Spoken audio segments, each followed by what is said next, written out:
विद्विषावहै। ॐ शान्ति शान्ति शान्तिः। सदाशिवसमारम्भाम् शङ्कराचार्यमध्यमाम् अस्मदाचार्यपर्यन्ताम् वन्दे गुरुपरम्पराम्। श्रुतिस्मृतिपुराणानाम् आलयम् करुणालयम् नमामि भगवत्पादम् शङ्करम् लोकशङ्करम्। शङ्करम् शङ्कराचार्यम् केशवम् बादरायणम् सूत्रभाष्यकृतौ वन्दे भगवन्तौ पुनः पुनः। ईश्वरो गुरुरात्मेति मूर्तिभेदविभागिने व्योमवद्व्याप्तदेहाय दक्षिणामूर्तये नमः। निधये सर्वविद्यानाम् विषजे भवरोगिणाम् गुरवे सर्वलोकानाम् दक्षिणामूर्तये नमः। ॐ नमः प्रणवार्थाय शुद्धज्ञानेकमूर्तये निर्मलाय प्रशान्ताय दक्षिणामूर्तये नमः। सप्राणम् असृजत प्राणात् श्रद्धाम् खं वायुर्ज्योतिः खं वायुर्ज्योतिः आपः पृथिवीन्द्रियं मनः अन्नम् अन्नाद्वीर्यम् तपो मंत्रा कर्म लोकालोकेषु च नाम च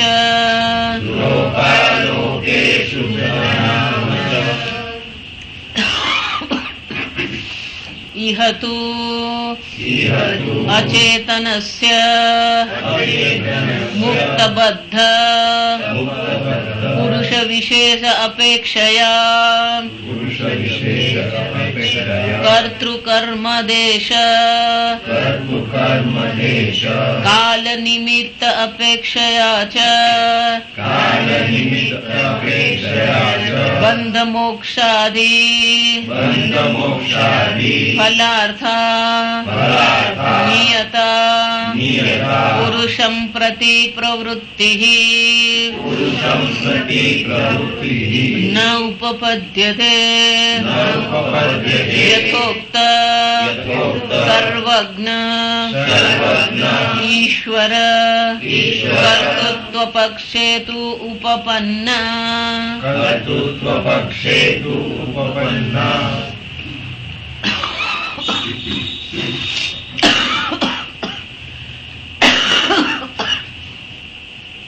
ઉપનિષદ સ્પષ્ટ શબ્દોમાં કહે છે અહીંયા જે કઈ છે સર્વ એક અદ્વિતીય બ્રહ્મ માત્ર બ્રહ્મ લટકા કરે બ્રહ્મ પાસે સર્વ બ્રહ્મ માત્ર જ છે બ્રહ્માર્પણમ બ્રહ્મ હવિ બ્રહ્માગ્નૌ બ્રહ્મણાહુત સર્વ બ્રહ્મ માત્ર છે પણ આ સૃષ્ટિ જયારે આપણા અનુભવમાં આવી રહી છે તો એ સૃષ્ટિને અનુરૂપ સૃષ્ટિને પ્રમાણે કોઈ ઈશ્વર હોવો જોઈએ જે આ સંપૂર્ણ જગતની ઉત્પત્તિ કરનાર છે સ્થિતિ કરનાર છે એનો સંહાર કરનાર હોવો જોઈએ જો બહુ સમજવાનું બ્રહ્મ સ્વયં આપણે કાલે જોયું બ્રહ્મ સ્વયં કેવો છે બ્રહ્મમાં કોઈ સાધન નથી જેથી આ સૃષ્ટિ કર્મ થઈ શકે સાધન અભાવાત અને જો એ સાધન જ નથી એનામાં સામર્થ્ય જ નથી અને એટલા માટે બધા એવું માને છે કે બ્રહ્મ આ સૃષ્ટિ કરનાર નથી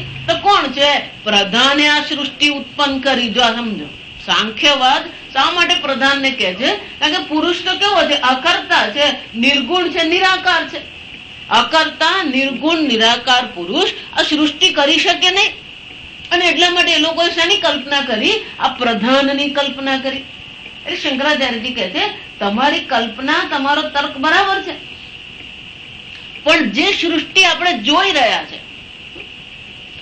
જે પ્રકારની સૃષ્ટિ છે, જો વિચારી જોજો. શંકરાચાર્ય ઘડી બે કારણ આપે છે. મુક્ત બદ્ધ પુરુષ વિશેષ અપેક્ષા. બે વસ્તુ છે. બદ્ધ એટલે કે બંધનનો અનુભવ થઈ જ રહ્યો છે બધાને, અને બંધનમાંથી છૂટવાની ઈચ્છા પણ થઈ રહી છે. અને જેને આ તત્વજ્ઞાન થઈ ગયું છે કે હું એક અદ્વિતીય બ્રહ્મ છું, એને મુક્તિ પણ, જીવન મુક્ત પણ છે. તો બંધન અને મુક્તિનો અનુભવ છે ખરો, એની વિશેષતા છે. કેમ? કારણ કે જયારે બંધનનો અનુભવ છે ત્યારે મુક્તિનો અનુભવ નથી, અને એકવાર મુક્ત થઈ ગયો પછી શરીરમાં રહેવા છતાં પણ એ સ્વયં કોણ છે? મુક્ત જ છે. એટલે શંકરાચાર્યજી કહે છે મુક્ત બંધ પુરુષ વિશેષ અપેક્ષા. જો એ લોકો પણ સ્વીકારે કે પુરુષની બંધનની અવસ્થા છે અને પછી મોક્ષની અવસ્થા છે. અજ્ઞાનને કારણે પોતાના સ્વરૂપને જો એ લોકોની દ્રષ્ટિએ પણ પોતાના સ્વરૂપને ન જાણવાને કારણે પુરુષ બંધનનો અનુભવ કરે છે.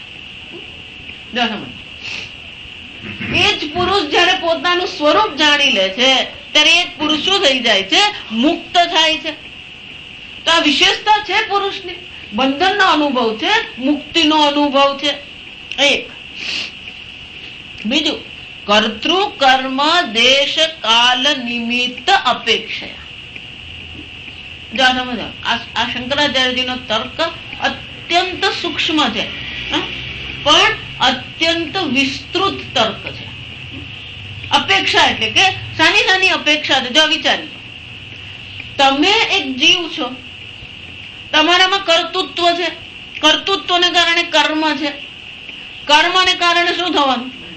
ફળ છે. કર્મફળ જયારે તમને મળે, કયું કર્મફળ કયા દેશમાં ક્યારે મળશે ને કયા નિમિત્તથી મળશે તમને ખબર છે? પણ મળી રહ્યું છે, હકીકત છે. જો વિચારો. એટલે શંકરાચાર્ય શું કહે છે? કર્તૃ કર્મ દેશ કાલ નિમિત્ત.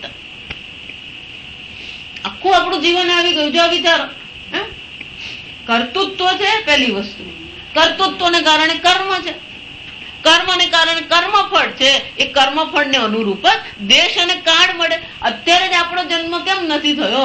અત્યારે આ બાળકોનો જન્મ કેમ થયો? કારણ કે એમના નસીબમાં આ ટીવી અને આ 2020 છે. સમજો, એ લોકો નસીબમાં કોમ્પ્યુટર છે, એ લોકો નસીબમાં લેપટોપ છે, એટલે અત્યારે જન્મે. આ સમજો, આને દેશ અને કાળ કહેવાય. બીજું, નિમિત્ત. કર્મફળ મળવા માટે કોઈક નિમિત્ત તો હોવું જ જોઈએ. તો આ બધી અપેક્ષા જો આપણે જોઈએ, આ બધી અપેક્ષા છે, તો આ બધી અપેક્ષા કોઈ જડ વસ્તુ આપણી ફૂલફિલ કરી શકે? જો વિચારી જો. એટલે શંકરાચાર્ય શું કહે? પહેલેથી વાત ઇહતું એટલે કે અહીંયા આપણે જે જોઈ રહ્યા છે, અત્યારે જે આપણે પ્રકૃતિની સૃષ્ટિની ચર્ચા ચાલી રહી છે, એ સૃષ્ટિની ચર્ચામાં અચેતનસ્ય પ્રધાનસ્ય, અચેતન પ્રધાનમાં આ બધી વસ્તુઓની અપેક્ષા આપણે કરી શકીએ નહીં. પ્રધાન સ્વયં અચેતન છે. જો એ અચેતન છે તો એ આપણને કર્મફળ આપી શકે? જો એટલા માટે એક જ વસ્તુ યાદ રાખવાની, ઘટસ્ય કરતા ઘટજ્ઞ, સર્વસ્ય કરતા સર્વજ્ઞ. ઘડા બનાવનારને ઘડા બનાવવાનું જ્ઞાન હોવું જ જોઈએ. તો સર્વને બનાવનાર કેવો હોવો જોઈએ? સર્વજ્ઞ. હવે મને કહો, જ્ઞાન વગર સૃષ્ટિ શક્ય નથી. જ્ઞાનનું અધિષ્ઠાન ચેતન હોય કે જડ હોય? ચેતન.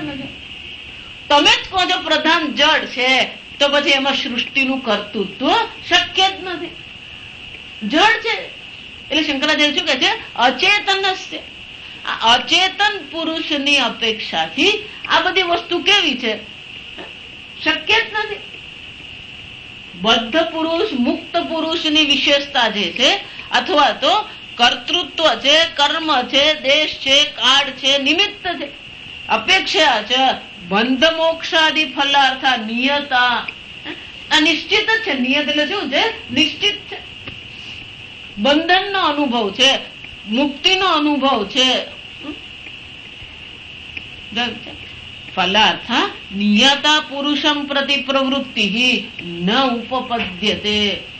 ન ઉપપદ્યતે એટલે એ શક્ય નથી પુરુષ માટે. પુરુષમ પ્રતિ એટલે કે પુરુષ માટે આ બંધનનો અનુભવ, મોક્ષનો અનુભવ, દેશ કાળ નિમિત્તની અપેક્ષા, આ બધી વસ્તુ અચેતન પ્રધાન માટે શક્ય જ નથી. આ બધી પ્રવૃત્તિ પ્રધાને કરવી પડે. પ્રધાનની પ્રવૃત્તિથી જ પછી આ બધું થાય. જો સમજો, એટલા માટે પ્રધાન એટલે પ્રકૃતિ, જેને આપણે વેદાંતમાં પ્રકૃતિ કહી. આપણે પણ પ્રકૃતિ તો સ્વીકારીએ જ છે. આ સમજવા, પ્રકૃતિ એટલે પેલો 18મો હાથી છે. આ સમજવાનું, 18મો હાથી નહીં આવે તો કામ પતે નહીં. આ વાર્તા બરાબર યાદ રાખવાની. 18મો હાથી પેલે શેઠ ગુજરી ગયા, એમણે પેલી સ્થાવર જંગમ સંપત્તિનું શું કર્યું? પેલું વિલ બનાવ્યું. આ વિલ ગુજરાતી શું કહેવાય? વસિયતનામું. વિલમ નડલું ને વસિયતનામું લાંબુ થઈ ગયું. આ વસિયતનામામાં જેટલી સ્થાવર હોય ને એનું તો લખી દેવાય કે આ બંગલો આને મળે, કે આ જમીન આને મળે, આને આમ મળવાનું. પણ જે જંગમ મિલકત હોય એ બદલાતી રહેતી હોય, એટલે એમાં બધી ટકાવારી લખવી પડે. શેઠ બહુ મોટા, એટલે હાથી ને ઘોડા ને બધું જ હતું ઘરમાં. હાથી નું આવ્યું ને તો એમણે હાથીમાં વિલમાં શું લખ્યું કે મારો જે નાનો છોકરો છે એને અડધા હાથી આપવાના, આ મારો જે વચલો છોકરો છે એને 3જા ભાગના આપવાના, અને મારો મોટો છે એને 9મા ભાગના આપવાના. હવે જયારે શેઠ ગુજરી ગયા ત્યારે 17 હાથી હતા. જો 17 અવિભાજ્ય સંખ્યા. 17 કેવી સંખ્યા છે? અવિભાજ્ય. હવે કરવું શું? એટલે પેલો નાનાને કીધું કે તું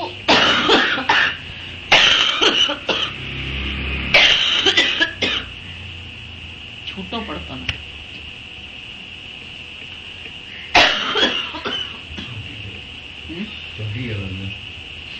નાનાને કીધું તું 8 લઈ લે, છોડ ને, એક તને હું ફરક પડવાનો. વચલા નહીં કીધું કે આમે તને તો ત્રીજા તને તો મળવાના જ છે, એક ઓછો કરે તને હું ફરક પડે. બધા શું કે ના, હું તો મારે એક્ઝેક્ટ, મારે તો શું છે અડધા જ જોઈએ એટલે અડધા જ જોઈએ, મારે તો 6ઠા ભાગના એટલે 6ઠા જ ભાગના જોઈએ.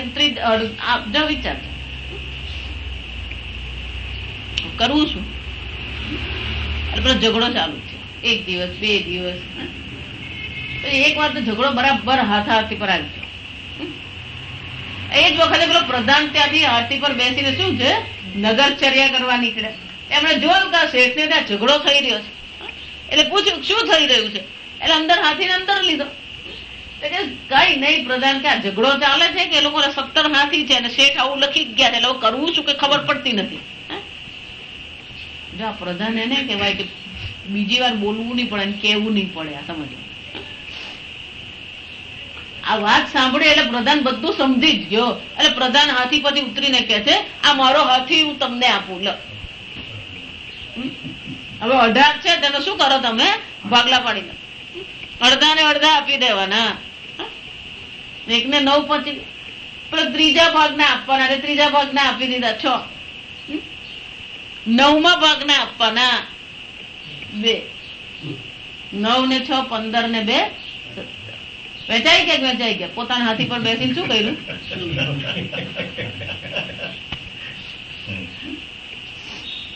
જોયું.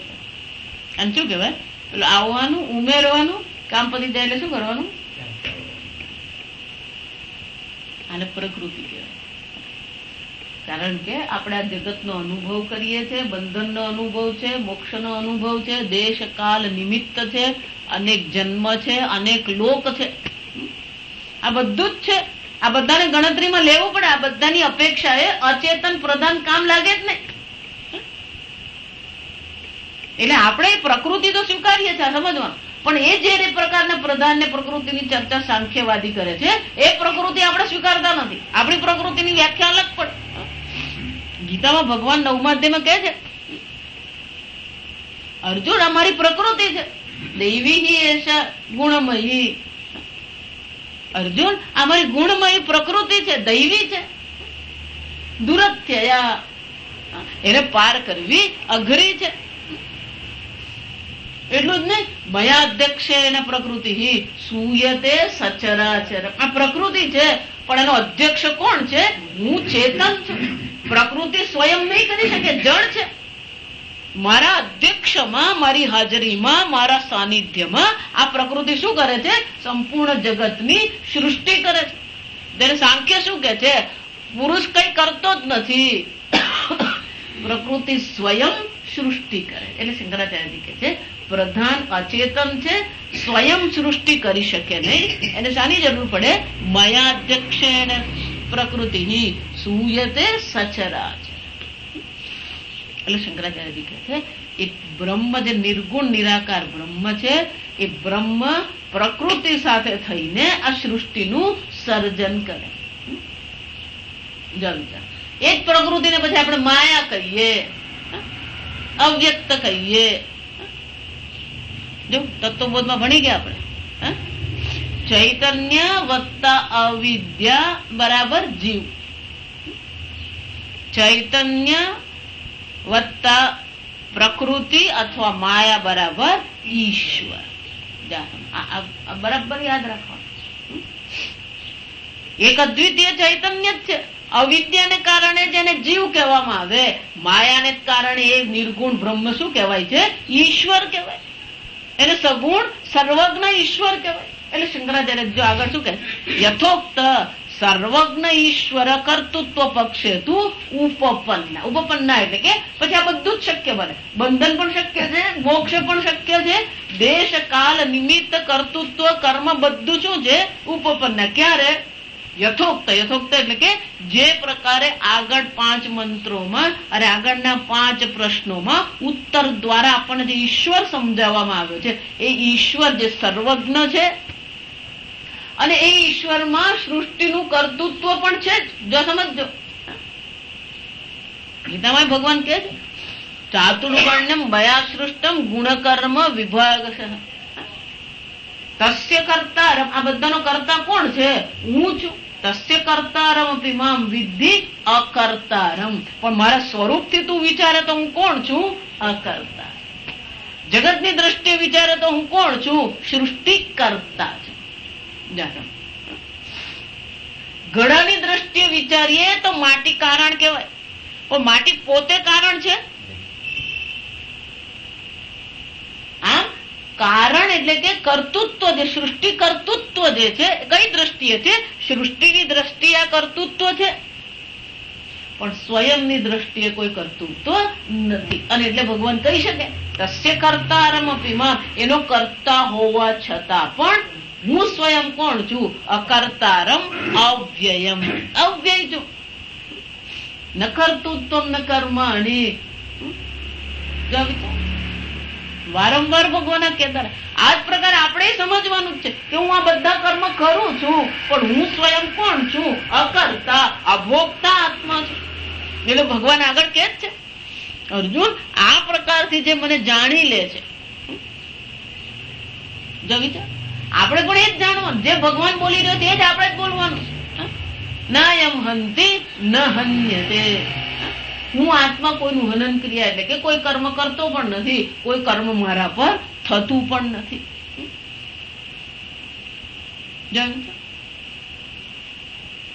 જન્મ કર્મ ચ મે દિવ્યમ એવમ યો વેત્તિ તત્વદઃ. ભગવાન કહે છે આ મારા જન્મ અને કર્મ, દિવ્ય જન્મ કર્મ જે જાણી લે છે એ પણ શું છે? ત્યક્ત્વા દેહમ પુનર્જન્મ ન વિદ્યતે. આમ આપણે પણ આ જ અકર્તા અભોગતા નિર્ગુણ બ્રહ્મને હું એ છું એ જાણી જ લેવાનું. પણ એ જ બ્રહ્મમાં જયારે પ્રકૃતિ ઉમેરાઈ જાય છે ત્યારે પછી એને સર્વજ્ઞ, સર્વેશ્વર, સર્વશક્તિ કહેવામાં આવે. અને શંકરાચાર્યજી કહે છે આ સર્વજ્ઞ ઈશ્વરમાં સૃષ્ટિનું કર્તૃત્વ શક્ય બને, પણ અચેતન પ્રધાનમાં સૃષ્ટિનું કર્તૃત્વ શક્ય નથી. અને એટલા માટે એ ચેતન છે. જો સમજો મંત્ર પર આવ્યું એટલા માટે સહ ઈક્ષાન ચક્ર એમ જયારે કહેવામાં આવ્યું તો ઈક્ષાન ચક્ર એટલે કે એને દર્શન ક્રિયા કરી. તો દર્શન ક્રિયા કરી દ્વારા આપણને શું કહેવામાં આવે છે? એ જડ નથી પણ કોણ છે? ચેતન છે. ચેતન જ દર્શન ક્રિયા કરી શકે, ચેતન જ ચિંતન કરી શકે, જડ પ્રધાન ચિંતન કરી શકે ને. કેમ? કોઈ પણ સૃષ્ટિ પહેલા એનું આયોજન, એનું ચિંતન તો કરવું જ પડે, પછી જ આ શક્ય બને. અને એટલા માટે આ ઈક્ષાન ચક્ર જે છે ને એ શ્રુતિ બહુ આપણા માટે મહત્વની છે. આપણે ભલે બહુ સાદું લાગે પણ આ શ્રુતિ શું છે? અત્યંત મહત્વની છે. તો જ પેલું ચેતન ઈશ્વર પુરવાર થાય. ચેતન ઈશ્વર છે તો જ આ સૃષ્ટિ પુરવાર થાય. સમજો. એટલે આ શ્રુતિ આપણા માટે બહુ મહત્વની. નહીં તો પછી આગળ આપણે જોઈ ગયા બધા વાદ આપણે જોઈ ગયા. વૈશેષિક કે છે કે અણુવાદ છે, પેલા ગૌતમ મુનિ કણાદ વાદ. કણાદ મુનિ ગૌતમ મુનિ પણ શું કહી ગયા? નૈયાયિક ના તર્ક ને આપણે કીધું એ તો બધું તર્કથી જ ચાલી રહ્યું છે કે નહીં? વૈશેષિકો, નૈયાયિકો, સાંખ્યવાદી એ જ રીતે અત્યારે પણ જો સમજવાનું, અત્યારે પણ ઈશ્વર વિશેના જેટલી સમજ બધા લોકોની છે કોઈ જાતની સમજ વગરનું જ છે. ઈશ્વર કોને કહેવાય? ઈશ્વર ક્યાં છે? જો વિચાર. સહ ઈક્ષાન ચક્રે એ દર્શન કર્યા. શું વિચાર્યું? કસ્મિન્નું વા ઉત્ક્રાંતે ઉત્ક્રાંતમ ભવતી. કોને ઉત્ક્રમણ થી આ 16 કળાઓ આ શરીરમાંથી ઉત્ક્રમણ થાય છે? કસ્મિન્નું પ્રતિષ્ઠિતે પ્રતિષ્ઠિતા ભવંતી. આ 16 કળા વાળો જે પુરુષ છે, કોને ઉત્ક્રમણ થી આ 16 કળા સહિત નો પુરુષ અહીંયાથી નીકળી જાય છે? અને કોની પ્રતિષ્ઠાથી આ 16 કળા અહીંયા ઘડી પ્રતિષ્ઠિત થાય છે? આ પ્રશ્ન છે. સમજો. અને એ 16 કળા વાળો પુરુષ છે. અને એ 16 કળા ક્યાંથી ઉત્પન્ન થઈ? એ પુરુષમાંથી ઉત્પન્ન થઈ.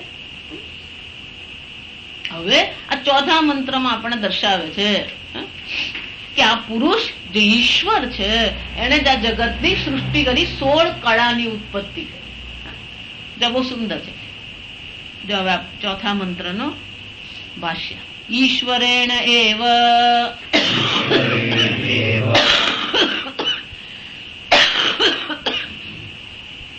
સર્વાધિકારી પ્રાણઃ પુરુષેણ સૃજ્યતે કથમ સ પુરુષઃ ઉક્ત પ્રકારેણ ઈક્ષિત્વા સર્વ પ્રાણમ હિરણ્યગર્ભાખ્યમ સર્વ પ્રાણીકરણ આધારમ અંતરાત્માનમ અસૃજત સૃષ્ટવાન અતઃ પ્રાણાત શ્રદ્ધામ સર્વ પ્રાણીનામ શુભ કર્મ પ્રવૃત્તિ હેતુભૂતામ તતઃ કર્મફલ ઉપભોગ સાધન અધિષ્ઠાનાની કારણભૂતાની મહાભૂતાની અસૃજત ખમ શબ્દગુણમ વાયુમ સ્વેન સ્પર્શેન કારણગુણેન ચ વિશિષ્ટમ દ્વિગુણમ તથા જ્યોતિઃ સ્વેન રૂપેણ પૂર્વાભ્યામ ચ વિશિષ્ટમ ત્રિગુણમ શબ્દસ્પર્શાભ્યામ તથા આપોરસેન ગુણેન અસાધારણેન પૂર્વગુણાનુપ્રવેશેન ચતુર્ગુણાઃ ગંધગુણેન પૂર્વગુણાનુપ્રવેશેન ચ પંચગુણા પૃથ્વી તૈઃ એવ ભૂતૈઃ આરબ્ધમ ઇન્દ્રિયમ દ્વિપ્રકારમ બુદ્ધ્યર્થમ કર્માર્થમ ચ રસસંખ્યમ તસ્ય ચ ઈશ્વરમ અંતસ્થમ સંશય સંકલ્પ લક્ષણમ મનઃ એવં પ્રાણીનાં કાર્યં કरणं ચ સૃષ્ટ્વા તત્સ્થિત્યર્થં વ્રીહ્યવાદી લક્ષણમ અન્નમ તતશ્ચ અન્નાદ અદ્યમાનાદ વીર્યં સામર્થ્યં બલમ સર્વકર્મ પ્રવૃત્તિ સાધનમ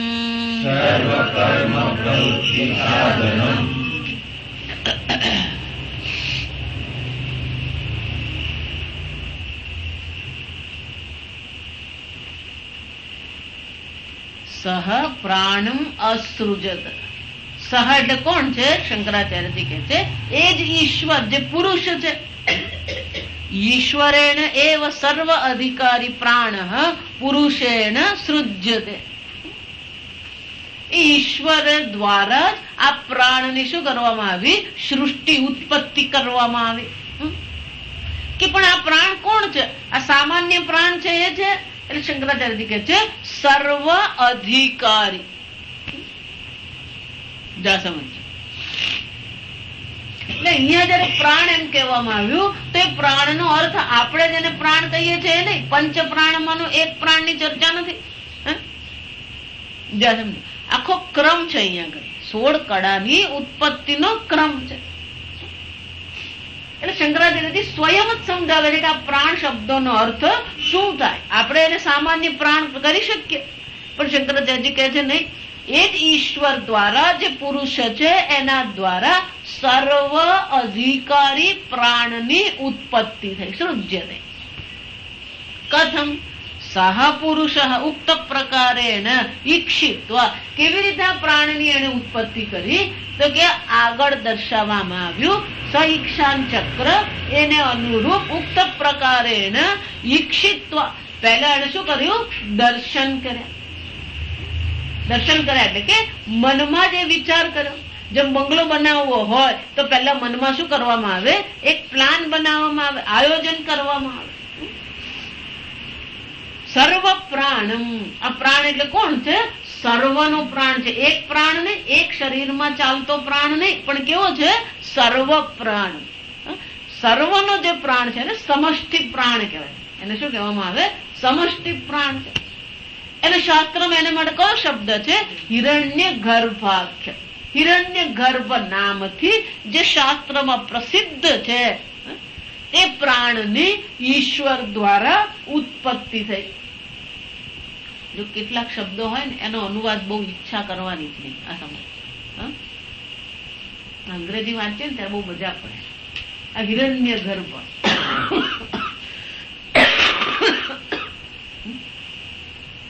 હિરણ્ય ગર્ભ ને આપણે શું કરી શકીએ? મને કહો વ્યાખ્યા. અંગ્રેજી કરવું હોય શું અંગ્રેજી કીધું? હિરણ્ય એટલે ગોલ્ડન, ગર્ભ એટલે egg, golden egg. Golden egg એવો શબ્દ તમે વાપરો ને એટલે પછી આપણા મનમાં શું આવે? સોનેરી ઈંડું.